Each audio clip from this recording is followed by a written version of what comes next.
Hello, everyone, and as always, welcome back to Strategy Gaming Dojo, where we find, learn, and play one more turn of the great strategy games. And today it's back into Gary Grigsby's War in the Pacific Admirals Edition. This is our play by email against the devilish Mr. Lodrick.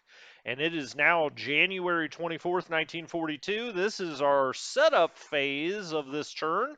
And I'm centered over Hawaii here, Pearl Harbor, as you always are, as the allied player. Lots of things going on around the board.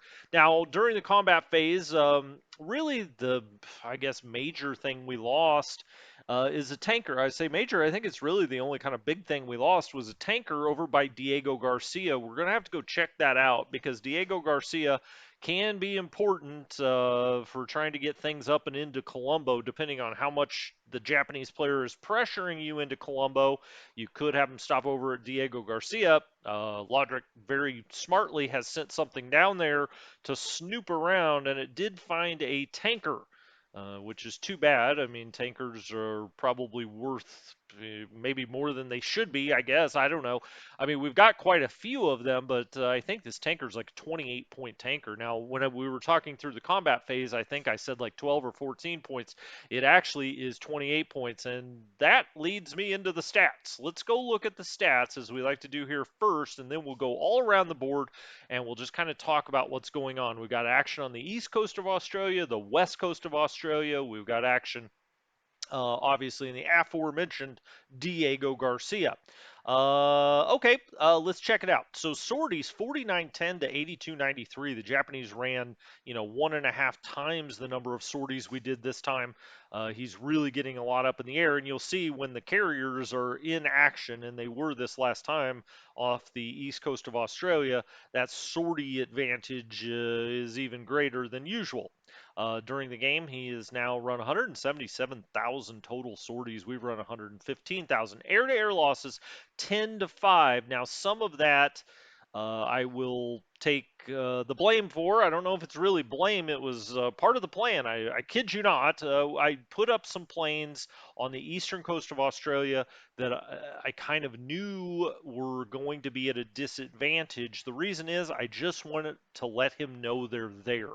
I hope that causes him to pull back because we need to get shipping going on the eastern coast there. We need to get out to the islands. We need to bring things in there, move things out of there. And we haven't been able to do that. We've been hiding around the corner at Melbourne and Adelaide, and it's caused a problem. I mean, we just don't have much in the way of supply, whether it be all the way up at Darwin, Port Moresby, some of the islands. Suva, I haven't gotten as much into as I'd like. We haven't even gotten a base force out to Nomaya because he got down there very quickly. And so I just wanted to throw these planes up in the air and let him know, hey, we've got some cap now, and see if that makes him pull back his carriers a little bit. And you may say, well, why would he do that? He's kind of tearing you up a little bit. Well, because every one of his zeros on a carrier that has a very well trained pilot is worth about 3 or 4 of our Warhawks that's going up with a green pilot. So, look, I don't ever want to lose a plane or a pilot. But that being said, sometimes it's for the greater good in the sense that if we can keep those losses somewhat manageable, the planes and pilots he's losing there are worth a hell of a lot more than whatever we could lose. And it has the kind of additional benefit of letting him know, hey, he does have some cap here now. Maybe having my carriers down around here isn't going to be such an easy game as it has been. So, I mean, that was the basic idea. As it turns out, we lose 10 planes, he loses 5. Now, that includes some of our losses in China. So, we didn't really, just get absolutely destroyed here. We lost a few more planes than he did, and then we lost some planes in other places. Destroyed on the field, we took 2, he took 0. Now, I think these were actually, they were, I just can't remember. They may have been at Port Moresby or they may have been up in the Philippines. We still have a few planes up in the Philippines that you just can't get out. They don't have a range to hop them out of there. we hopped a lot out, like the B-17s we have in Australia. I hopped out of the Philippines, but some things just don't have a range and to get out of there. They can get to a base potentially, but if you get them there, there's no aviation support. If any of them are damaged, they then can't get out of that base because you have no way of getting aviation support there. So anyway, long story short, we had two. I hate those. We've got 103 for the game. That's not actually not too bad. I don't feel terrible about that. Destroyed by flak. We had zero. He had two. We've been doing a little better with the flak coming into this turn. This turn, two's not great. Now, a few of his operational losses may have been due to flak. Maybe that's what I tell myself to sleep at night. But anyway, he took seven operational losses. We took three. Now, this is seven that we know about. It could have been more. Again, there's fog of war. We don't know for certain. As the game goes on, generally these reports start to straighten up to the facts. And so things will be added as we get visuals on things. I don't know, there a smoking Hulk out in the Filipino rice paddies or something. We find it could be added to our total. But anyway, for the campaign, 190 on the operational. We've got 218. All right, we've got 475 political points. That is really built up nicely. It's usually about 650 to get a nice U.S. regiment bought out, which is what I'd like to do, because we did lose one in the ill-fated attempt to get to Suva. The 134th went down into Davy Jones's locker. Japanese scored. He's right at 10,000. We're at 9,000. If you want to put that kind of straight in your mind how this works, we just can't let him get to 4-1 before 1940 or during 1943, I should say.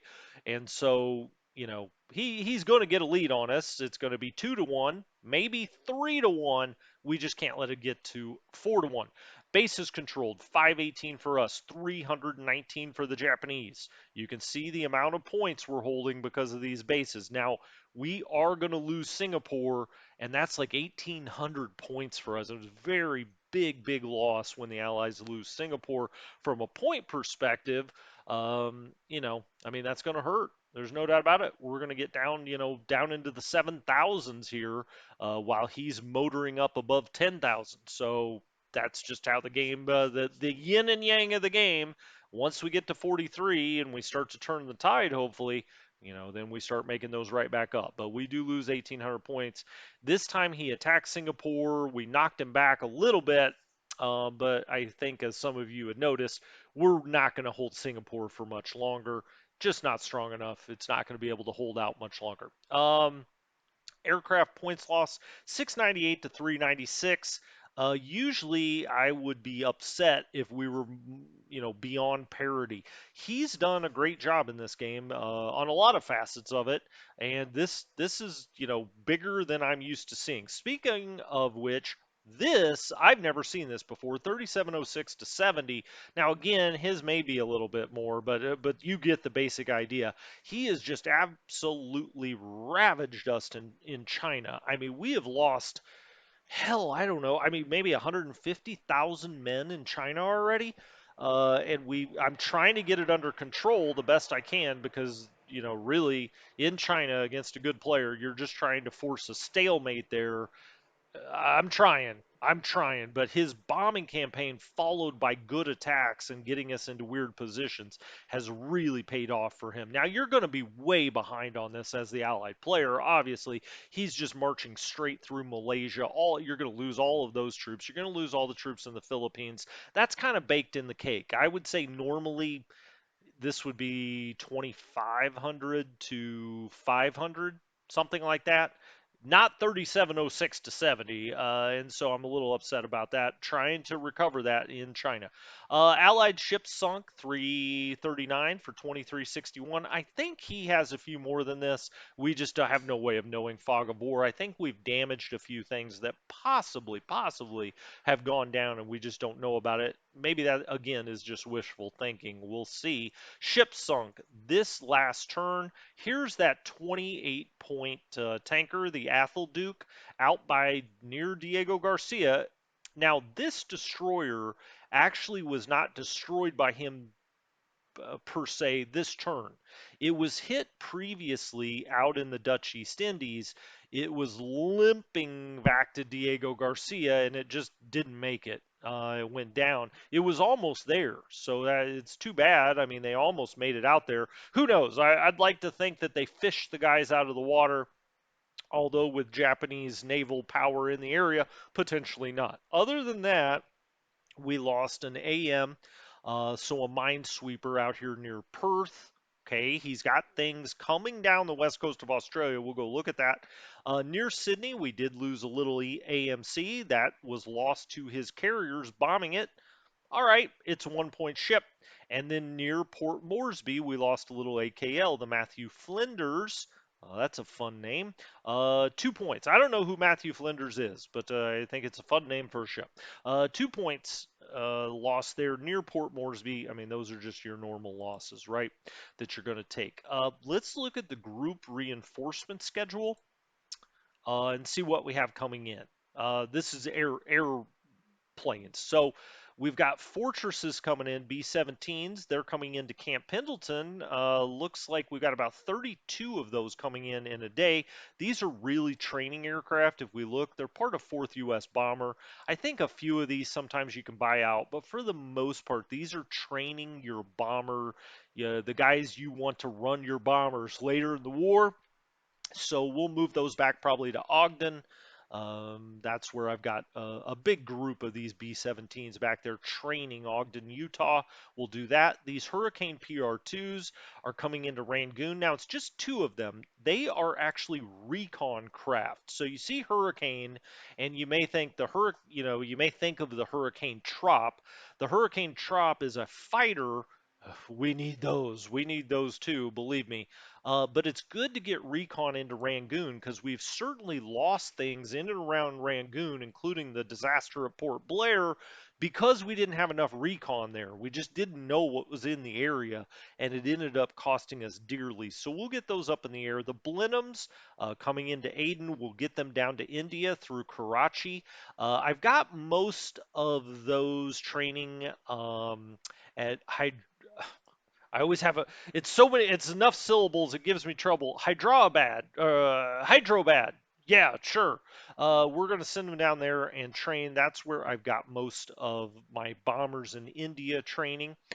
We get 75 plus five more, 80 Airacobras coming into the eastern U.S. That's fantastic. These, I believe, are all connected to 2 U.S. Fighter Command. 2 U.S. Fighter Command, I believe, starts in Seattle. The command does, and you've also got fighters up there. I've obviously long time ago put them on air transports. They've been coming around, coming around. I've almost, I've got them headed out to Pago Pago. I'm going to unload them there. Then some of them I'll fly over to Suva and Nomaya. Some of them I'll leave at Pago. I could put some of them down in New Zealand, but 2 U.S. Fighter Command is the kind of the fighter command that starts out not tethered to the U.S. mainland, and so get those on transports as fast as you can. Then I now also have the command counter moving out into the Pacific. That one I like to put on Suva. Suva is the island with the most amount of points. I mean, if you're not going to count New Zealand, right? Suva is the island down in the South Pacific that matters the most. It's centrally located. It's worth the most points. I usually put 2 U.S. Fighter Command, the command there, and most of the planes. And so we'll go look at all that. But new Era Cobras coming in, 80 of them strong. And then as you see down here, we've got some Lightnings coming on. Now, Lightnings are fun because they've got a huge range usually. Can we see that from here? It's saying this extended is only 9. When you put drop tanks on these for a fighter, you can get them out about 36 hexes. So you can fly them from New Zealand out to Suva if you want to, and when you're just hopping bases. So just something to keep in mind. They have a bigger range. The Lightnings do. Fulmars. That's nice. We want some fighter bombers in there. First time we've seen any fighter bombers, and we can kind of pick based on what pilots we want to run out there, whether we use it as a fighter or a bomber. and it's also carrier capable. The Fulmer 2s are what the Brits put on their carriers early on as the fighters, really. And so we'll probably use these as, not the Lightnings, we already talked about those.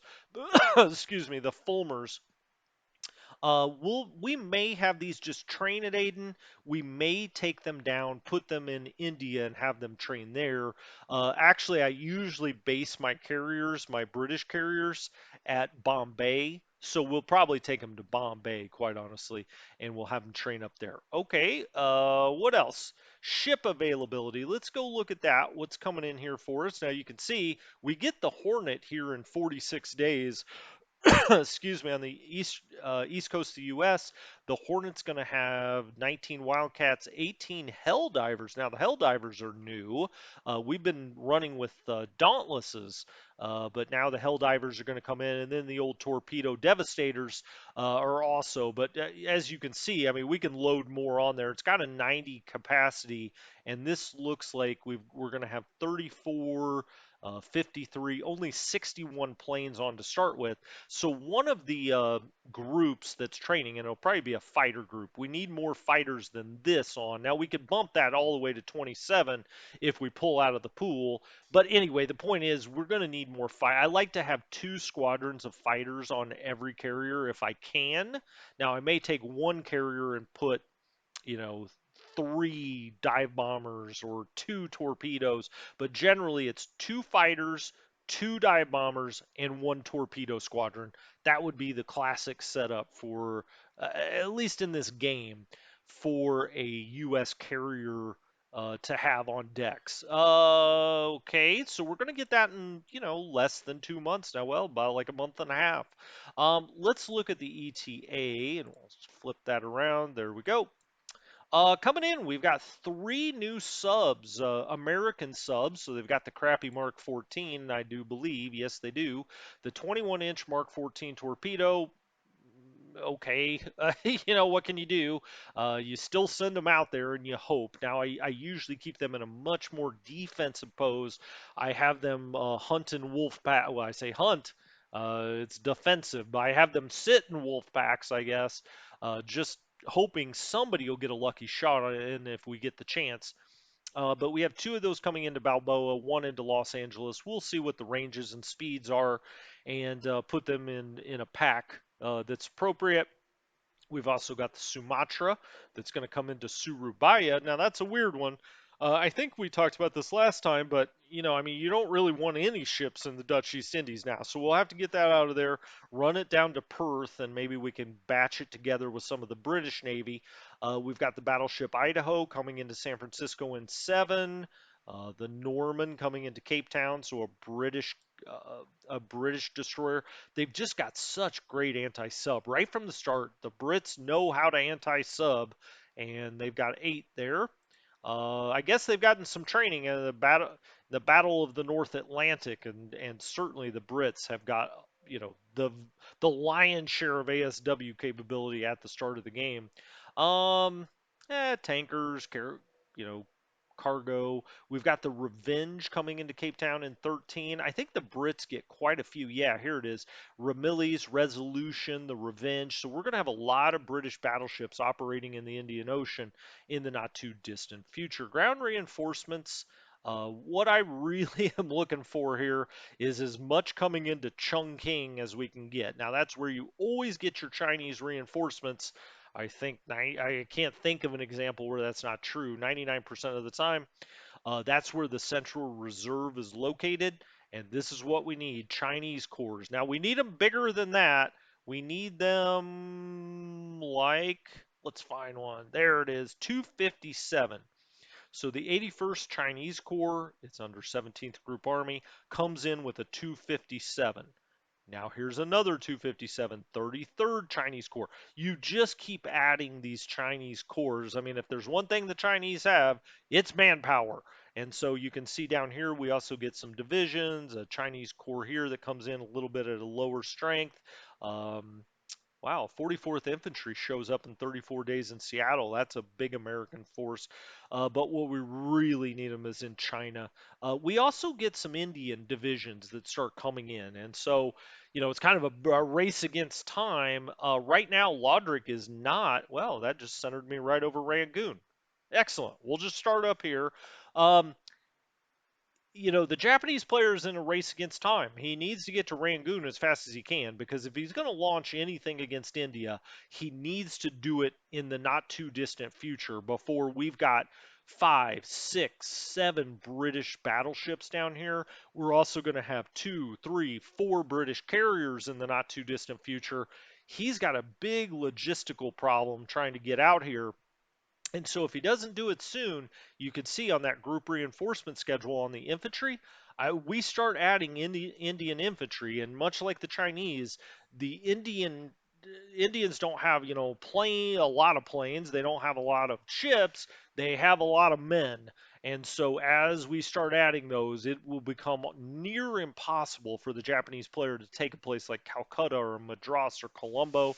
The four biggies are Bombay, Colombo, Madras, and Calcutta. Those four in India, that's where I basically send everything. Now, Karachi is very important, but it's important as a receiving port. Everything that comes in here, you ship out and you put it down, on the West Coast over here. Really, it's Bombay. I mean, that is the game from Karachi to the tip of India down here. Everything I pretty much put in Bombay. Over here, Colombo is the number one port, I think, over here in the Indian Ocean, Bay of Bengal. It's the most important one. I try to hold Colombo at all costs. Now, I'm not saying you can't win the game if you don't hold Colombo. If you build up strong enough at Bombay, Madras, and Calcutta, you can then, turn the tables on a Japanese player. But Colombo is just so important. It's a massive port out here. It's a level 9 port. You can rearm, you can do everything here at Colombo. So you can see I've really built this up. 130,000, 40,000 on the fuel. Probably need to get some more fuel down here, but he's always got a few things lurking about. So we got to make sure that we've got the proper escort. Calcutta, obviously very important. But before we do all that, let's go. I just kind of want to look around the map, a big picture. Then we'll come back up here because we do have a carrier and a battleship at Aden. You can see we've got the red exclamation point here at Aden. Why is that? Well, we don't have enough supply here, and I've now actually got cargo ships running Abaddon to Aden, and you should probably have a couple of smaller task forces that do nothing but that on a CS, which is run from Abaddon to Aden, because Aden just gets low on things. If you're not sending things in there, and you can see 569 on the supply, that's not good. You want to keep this up, and you definitely want to keep the fuel up because you have enough ships here. Sometimes they just come in from wherever they've dropped off. They need to refuel, and so get a task force or two of supply and a task force of fuel going from Abaddon to Aden right from the start. Now, I did do that, but it hasn't quite kept up with the demand up there. So I've got more things coming. All right, big picture. You can see we got a lot of action in and around Karachi, things staging at Abaddon, things staging at Aden. We'll come back up and look at that. We've actually got the AO Guadalupe that was heading for Diego Garcia, but now that the Japanese are out here, we may have to rethink that. Now, I've got him going straight out here and then down, kind of avoid any subs that may be in this area. We've got another British sub that's heading to Colombo. This one is the Truant. It's heading down there to meet up with the Trusty. The Trusty actually is right there, and the Trusty got hit, I think, but it didn't really. Yeah, it got hit over here in front of Rangoon, but it really didn't do any damage, not major damage. It's got a little bit of system damage. We'll probably just let that repair at the pier. Um, anyway, I'll put those two together. The British subs are actually pretty decent. Let's look at their loadout. What do they have? They have the Mark 7, or is that the Mark 8? It's kind of blending together for me. But the Mark 8's a lot better than the Mark 14. The Mark 14's the problem. We also have what a little cargo going into Bombay here. Bombay is a level 7, level 6, and we're building into a level 7. You know, always expand Bombay here, turn it into a 7, and then you can just put all of your major capital ships and your carriers of the British variety into Bombay if you're not feeling confident about putting them into Colombo. We've already seen his carriers raid over this way, right? So he may bring them back. And we don't have enough strength to hold off even, two Japanese carriers, much less three or four. So I would put them at Bombay for now. I say I would. I'm doing that in this game. I've also got a bunch of ships that are just kind of remaining on station here. Before I send them into Colombo, I want to get more recon done out here. We don't have a lot of recon aircraft in India at the start of the game, and because of that, we're flying blind, literally, and we're sailing blind. So I'm just having them sit here for now until I have a better idea. Speaking of Diego Garcia, we actually don't see his ships around here. We don't see where they are. Now, we know that it was a cruiser. I think it was two cruisers and some destroyers. So I have disbanded all of the ships in port. When you do that, and you can see everything I've got out here tanker, the Angelina, we've got a PG, we've got some APs. Now, these are almost all out of the Dutch East Indies. Some of them are American. I mean, the Honoluluan, you can tell that's a U.S. Navy ship. I don't think the Dutch named their stuff such. They named them things like the De Haan, the William V. De Zaan. You can tell when they're Dutch. Um, and so anyway, I mean, we've got some low value cargo. We've got a kind of a crappy tanker ship. We've got more things on the way here, though. We've got this group, which has actually got several destroyers and the good variety. These are good British destroyers. They've got an 8 ASW, and so I've been trying to get them up here. They're going one hex at a time. They're all damaged, so every pulse they're going one hex. Which the game will do no matter what their speed is. It'll at least move one hex. So they're trying to get to Diego Garcia. They're going so slow, I think we can just leave that as is. And then we've got some transports and a light cruiser heading up there. So we do have some, pretty decent ships. I'd love to save those destroyers. We need all of them that we can get. Out here, Mombasa, Cape Town, of course, at Cape Town, it's just loading up things and sending them to Perth. That's what we do over and over. I don't really supply Colombo out of Cape Town exclusively. Some people will do that because it's a very short hop. They come onto the map right here. And so, I'll send a thing or two. But often what I'll do is run Abadan to Bombay or Abadan to Karachi and then run Bombay down to Colombo. But you certainly can do Cape Town, but I've been really focusing on Perth this time. As you can see, we have a lot of tankers here, a lot of cargo here, and you may say, well, why isn't that batched up? We also have some destroyers again of the good British variety. And you may say, why aren't these batched up taking things? Well, I will this turn take some supply, but our fuel situation is desperately low here at Cape Town. I had some really big tanker groups that have moved towards Perth now. Some of them arrived, some of them haven't. But because of that, we really drain the fuel. So always keep in mind to be sending fuel from the east coast of the U.S. to Cape Town because you're going to run out of fuel usually before you run out of supply. That fuel is truly black gold, Texas tea. You got to take that and get it into Cape Town from the U.S. East Coast. And so I've got tankers that are running now, this is everything that's coming, I think, from the East Coast. Yeah, you can see actually we've got quite a bit of supply in this group. We've got to get more fuel out there. You can see the supply loadouts. I mean, hell, what is this? Damn near 100,000 tons of supply that we've got coming from the U.S. East Coast. We need a lot more fuel. So when I get over to the East Coast this time, we got to batch up more fuel. What's coming out of Cape Town? That would be on this side. And let's just click on that. Um, Escort, these are all empty cargo. They're coming back from Perth. So, coming back in. This came through the tubes from the east coast of the U.S. This came back through the tubes from Perth. You would think, well, Perth's down here. These are those. No, it comes in through the box, through here, and down this pipe. So anyway, we've got to get more fuel into Cape Town. What's happening around here? Well, at Rangoon, we've got a problem because the flying tigers are getting eaten up out here. We've only got 4 of them left. He is really beating them up to death. Now, with those Hurricane Trop 2, uh, the Trop 2s, so the fighters, the Hurricane fighters, when they come in, we're going to try to skip them down to Rangoon as fast as we can, get them up. Now, they should have good experienced pilots, good experienced British pilots right from the start.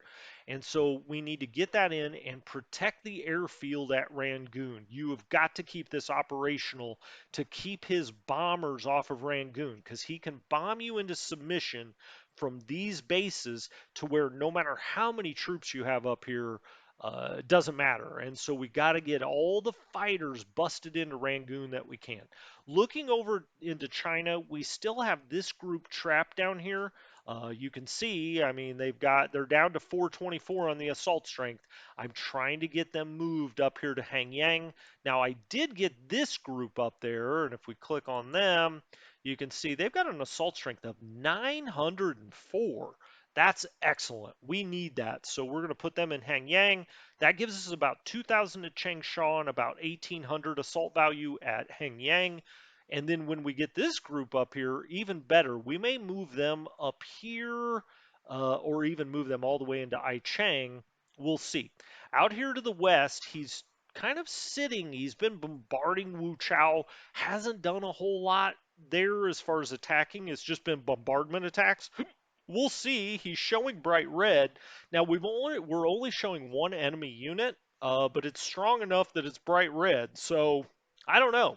What do we have out here? 366. It's not that strong, but we've got garrison requirements back here at some of these places. So you can see at Lu Chao, I've got 447. Nanning, we've got 222. But all of these places have garrison requirements, so we can't necessarily just, bunch them all up at Wu Chao. We've got to garrison these places. Guilin, we've got 308. What do we have here? Yeah, we've already got over 1,100, and this is 900, almost 1,000 moving back in.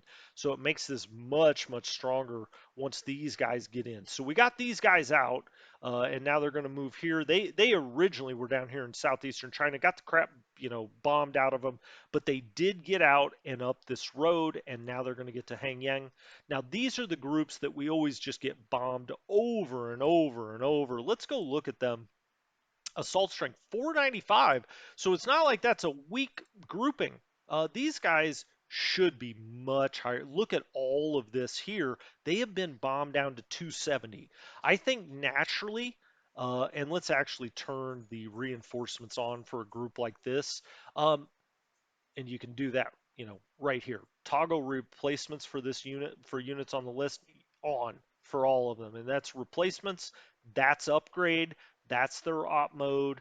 If it was strategic, it would tell you how many days it's going to take them to pack or unpack, and then their combat stance. So we've got them on defend, but let's get replacements on those guys because I would like to build these back up to the extent we can get them out of here. Now, they're probably not going to get replacements down here while they're still a little trapped. What do we have in this group? Okay, again, the AV here, 102. Not great, but we're going to try to combine them with this group and get them out of here. Get off that and get them off this major or up this major road and then back up to Changsha or someplace else as I just pull, I turtle in, just pulling everything back. Now, here's that group that has been trapped out here for quite some time. It's got quite a bit of strength still, 634, but it's no match for the strength he has in here. And as you can see, he took Nanyang, he took Cyan. Ugh. That's just a brilliant move, and it's really causing us problems. I'm taking these units here. Gosh darn it, get off that. I'm taking get off that. I'm taking these 2 stacks here, and I'm trying to get on this side of the river. I'm going to try to put them up here, or well, this wouldn't be on the other side of the river, but into this base potentially, potentially up here to Kianko. We can't get them north now. I'd love to. I've got everything else moving up to Lanchao. I'm even taking the units from Yan'an, and we're going to move those over to Lanchao because Lanchao is worth 300 points to the Japanese. Yan'an is worth 20, right? So let's get up there, defend Lanchao. That's the biggie up north. Changsha is seems only worth 60. Aichang only worth 2, but strategically it's much more important than that. Nanyang, when he took that, it's only 20. Cyan was 20, but again, strategically, they're much more important than that. But in the north, the Lanchao is kind of the capital of the north, and it's traditionally where the Red Chinese held out for quite some time. So anyway, we got to get more troops up to Lanchao. We're consolidating here, here, and kind of up in this area, and then Lanchao for everything that's north. So I'm going to take all these, get them out of there. Down at Singapore, he's in our hex. Get out of our hex. You can see where the battle happened last time. But he's sitting over here now, and he's going to attack again this time. He'll probably take Singapore. When you look at the points, value to Japan, he gets a plus 420. We get a negative 1890. That's almost 2,000 points for this one town. That's really going to put us behind the 8 ball from a points perspective. He hasn't made his move on the Dutch East Indies yet. He just usually a Japanese player would probably be landing near Palembang or trying to get down in here into Java. He's been a little slower in this area than maybe he should be. I'm just saying he's playing a great game. That's not a criticism. It's just usually you would see a Japanese player pushing on Java probably sooner. But hey, fine with me. All right, let's look down here. Do we see his ships? We do not. So he had, a ship out here, or ships, I should say. I think it was 3 battleships and some destroyers with them that were snooping about. Now, we don't see them now, and I've taken every ship that we would have in here and I've disbanded it. So, when you do that, his surface fleet can't get at you if they're in port. His carriers can. His carriers' aircraft can bomb into the port, obviously, but a battleship can't just come here and destroy all 19 of these ships when you disband them. Just always keep that in mind. That once he snoops around with surface ships, like that aren't carriers, disband all the ships that you can. You saw I did the same thing up at Diego Garcia. You can see our conga line is coming in. I've actually got all of these remaining on station. We've got 28,000 tons here of, no, I'm sorry, 14,000 of fuel. Okay, we've got 19,000 of supply, 27,000 of supply, 31,000 of supply. You get the idea. 9430 in the tankers of fuel. And I've just got those. How do you do that? You go here, remain on station. So set their destination, which is just this hex. I set this as their destination. I put it on remain on station. They're just going to sit here until I do what? Well, I either change their destination to Perth, okay? Or I hit retirement allowed. When retirement allowed happens, they're going to head back to Cape Town, right? Because that's their home port. That's what retirement allowed means. They'll retire back to their port if they've reached their destination. Well, if I had their destination set as that hex, they've already reached it, right? So when it goes to retirement allowed, they're going to go back to their home port. What we want is remain on station, this hex, and they'll just sit here until either I tell them to do something different or they start to run out of fuel, and the game will say how much fuel do we need to get back to Cape Town. And when it reaches, oh, well, this is their fuel, right? This is what they're carrying. When it reaches that lower level of endurance that they need to get back to Cape Town, they'll just take off. But remain on station has them just hold at their destination until you tell them to do something different. I've got all of these on that. The one last thing to look at this time, I think, are his carriers down here. You can see we see a battleship and 6 carriers. So this is one of his main carrier fleets, obviously. I probably didn't need to tell you that when you've got 6 carriers in here. Now we're showing 71 bombers, 100, or I'm sorry, 71 fighters, 172 bombers, and some recon aircraft. Okay, it's moving west, and we've sighted 10 ships. All right, so we may be coming around here to Melbourne. So this time when I set up, I need to get all of this stuff out of the way. I'm going to have to run as much as I can up here to Adelaide. Now he kind of, I don't want to say snuck up on us, because later on in the game, we'll detect things like this, but we just do not have a lot of recon aircraft in Australia or elsewhere. And you need to get those Catalinas or some Catalinas over here to Australia so this kind of stuff doesn't happen. To now, we're going to have to take this ship. It's been sitting here near King Island. Why did I have that sitting here? I don't know. I've got it on remain on. Oh, it was going to go to Sydney, but we had already spotted him last turn, so I had it just remain on station.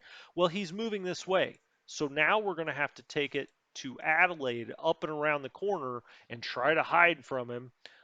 We can take that off remain on station, and we'll just set its home port at Adelaide. Always remember to do that. Reset its home port so that way it doesn't go to Adelaide and then say, okay, cool, I reached my destination. Now I'm going to retire back to Sydney. Well, if his carriers are still there, that's called bad news. Up here, I'm going to have to batch up. Now, we don't have a lot of ships in port. I've moved most of them around to Adelaide now.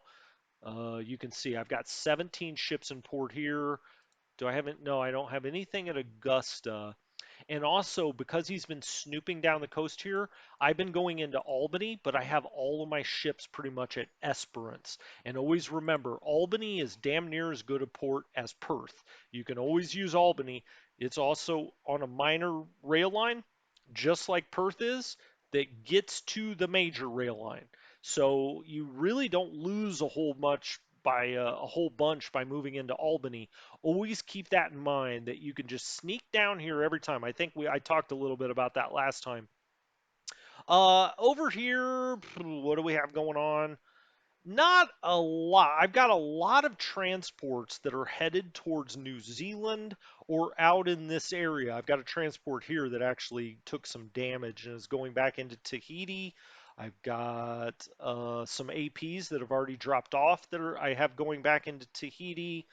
I've got transports going back into Tahiti, and I've now beaten this dead horse before, but Haiva and Tahiti is where I've got everything going on down here in the South Pacific. What is this? This is a transport. Okay, it's got the 185th Infantry. As you can see, I've got that going to Melbourne. It does have some stopover points, though. Where are my waypoints? Haiva I just have it bend and then go into Dunedin. Here, tactical refuels at both just in case they need it and return by the same route. So you can see the route that I'm running for the 185th Infantry into Dunedin and then up into Melbourne. Now, of course, we'll have to pay attention that his carriers aren't still out there. But I'm really hoping our aircraft took care of that. Next time, I wanted to do it this time, but next time I think now, let's just do it very quickly. Let's look at the fighters and see what in the hell's going on. I've got 26 ready pilots here. We certainly don't need that. We've got 8 serviceable aircraft and 7 damaged aircraft, okay? The squadron could have 25 planes in it, all right, if we wanted to, and we can draw off of the pool. Well, okay, why don't we do that? Now, I don't know when I do my actual setup, if I'm going to really do this, but you can draw off the pool here and they just come in as maintenance. And so now we've got this up to 23 planes. The average repair time will be 3 days. And so, on average, all 15 of these planes in maintenance and damage will be ready in 3 days. Damaged planes, they get fixed pretty quickly. It's going to take 4 days on some of them, 5 days maybe. They took a lot of damage, but some of them will only be 1 or 2 days. Okay, so we have 23 planes now and we have 26 pilots. Our average experience is 34. Yuck. All right, so let's go here And let's see what we've got. Well, as you can see, a lot of these pilots got experience last time fighting the Japanese as they tried to come into Sydney. All right. What do I want to keep? Well, basically I want to keep everything that's above 50, and there's not too many, unfortunately, right? So how would I get rid of these? Well, what I'd want to do is put them back into the general reserve. If you put them in the group, they're just running reserve for this one squadron. They're reserve. You can pull them out of that reserve. But I don't want those guys anymore, right? Now, I'm probably not going to do this time because it takes time to bring in new pilots, but just for illustrative purposes, okay? That's the only thing that I'm doing here. Let's just say, all right, really this turn, we need 8 pilots. We're eventually going to need 23, but this turn we only need 8. So let's say reserve. Let's go to least experienced. All right, we look down here. It's in, I've got it sorted in experience. Let's release 5. Let's release 5. There we go. Let's release another 5. Now we've released 10 of those pilots and we're down to 16. Now we only need 8, right?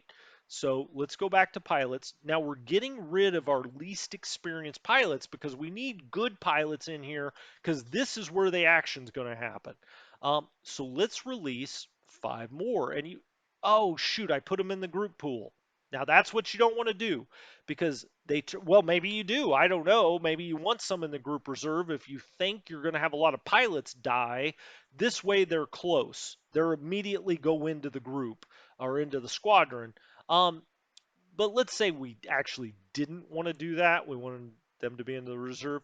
You can click on him again and then transfer him. It says to active status. Go ahead, bring them back to active. Yes, yes.